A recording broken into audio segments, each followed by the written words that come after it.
Good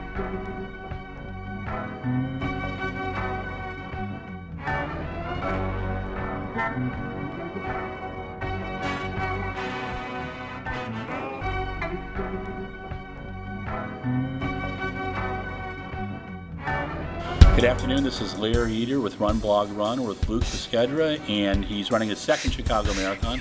Last year was kind of a paradigm changer for you. 5-minute PB, but I thought it was the way that you raced. I thought you really showed like kind of an old soul of the marathon, and you ran very well there. You were very happy with the race last year? Yeah, I think it was cool to try to be competitive with these guys that you watched videos of, you know, these Kenyan guys, Ethiopian guys, and you try to emulate their lifestyle and how to be like these guys. And you know, it was almost humanizing to kind of be next to these guys and think, okay, yeah, I can compete with these guys, and that was a cool feeling.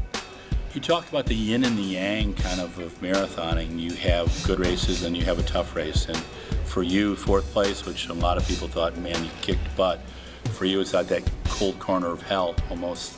You said you'd rather be 5th or 15th. So kind of the way the yin yang thing works, you're focused on a good race in Chicago this weekend. How do you bring yourself back from an event that other people might think you did great, but you have your own standards that you weren't happy with? What do you tell yourself?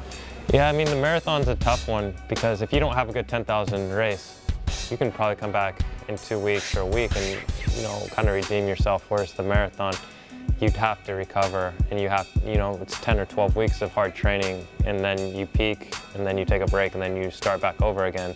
So you only get to run maybe 1 or 2 a year. And so, you know, I think it's hard to explain. After a hard race where you don't run well, you're always more sore the next day. Okay. If you have a good race, I don't know if it's adrenaline or you're just firing, you know, everything's firing, all your muscles and everything. A lot of runners can, you know, attest to that. You're not as sore the next day. You could probably do it longer than the next day, even though you ran faster, you know.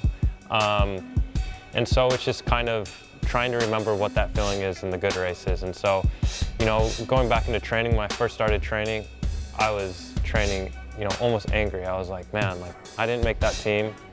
And I'm trying to like visualize and take that as motivation, but it was a negative, you know, like I was always like, man, like I can't believe I felt like this in the race, and I feel like that in the training. Whereas if I go back and try to visualize how easy things felt, how smooth things felt in the earlier parts of the Chicago race, not the later parts, but I can kind of, it's almost easier for me to try to emulate that than try to do right what I did wrong in the LA Marathon, if that makes sense.